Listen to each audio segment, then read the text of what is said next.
You can fire anybody for anything. It's just what are the consequences going to be for you. When we ask you if someone has a protected characteristic, sometimes we send you a nice little diagram of what they are, even though we know that you know all 9 of them off by heart. But sometimes they don't really mean anything to you.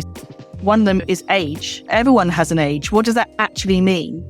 And sometimes taking a step back and seeing how it applies to your organisation, to your club.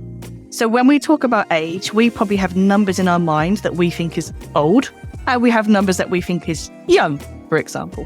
Look at your club. So are you dismissing someone in their 60s, for example, that you would not normally class as old, but they are the oldest person or the oldest employee in your club? That means there is a risk of age discrimination if they say you dismissed me because you thought I wasn't physically able to do the job, whereas the younger people were, for example. Or again, on the flip side, someone that we would class as young, an 18-year-old. Are they the youngest person in your team? Had they been subject to comments like, oh, you're young, you don't know what you're doing, you're not very mature? Yes, that is age discrimination because you're treating them unfavourably because of their age. Another example, sex. Again, we all have a sex. What does that mean?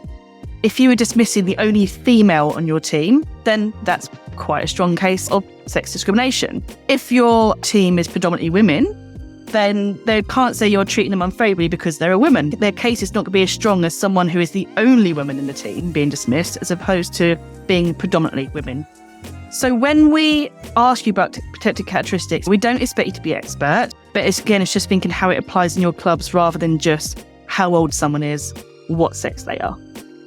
It's always making sure that you do talk it through with somebody on the outside to understand what those things are. You can fire anybody for anything. You absolutely can do that. It's just what are the consequences going to be for you. If you want to definitely fire this person, go ahead, knock yourself out. But you will be sued and this is how much you're going to have to pay. So just bear that in mind when you're doing it. And it's the same with discrimination.